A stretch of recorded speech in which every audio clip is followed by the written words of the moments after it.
Our understanding of progress and development and governance is changing so fast, and there's no way you can actually come up with interesting ideas and innovative plans unless you exchange views with a variety of sectors. And I think a conference like this provides the perfect opportunity for that. So for me, it's really wonderful to come back into this environment and be able to reflect with some of the great minds on the continent and globally on what those challenges are.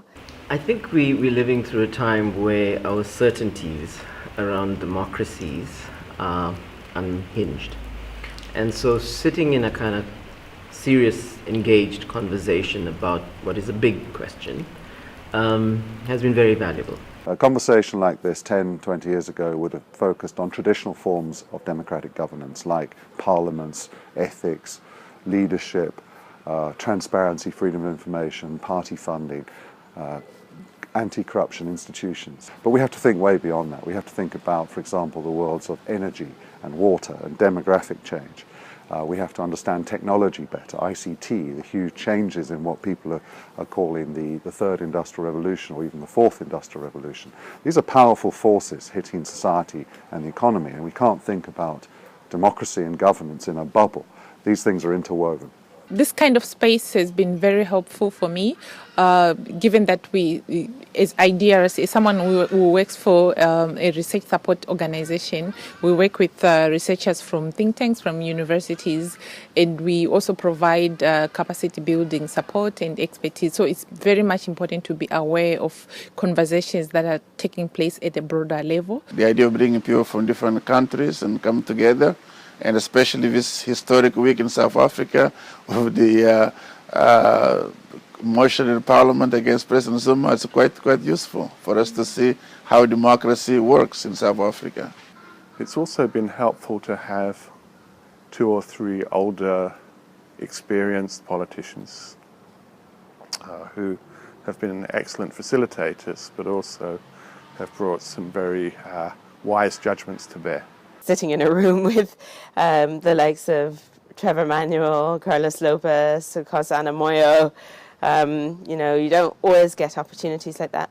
These dialogues are fundamentally important. I think that they exist too sparsely across the African continent. There are too few occasions where thinkers and practitioners get together and talk about issues. The critical reflections and insights that have come through on a topic such as accountability and inclusivity, which has seen a variety of speakers actually tackling it from different angles, which for me was quite valuable.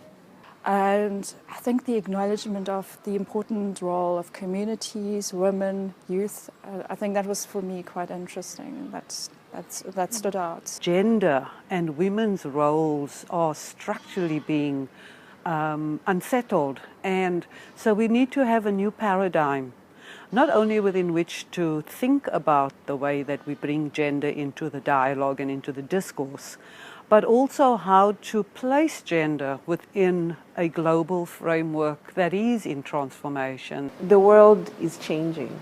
What I knew growing up, what I know now, is not what it's going to be in the next couple of years. And we need to take that all in and strategize around that. So I found that very intriguing. And we might need to be a little bolder in trying to reject the existing structures and develop something new that is particularly relevant to our own local contexts. I think this is really unprecedented. It's commended, but we need to expand this because this is what my generation needs if we must change the continent.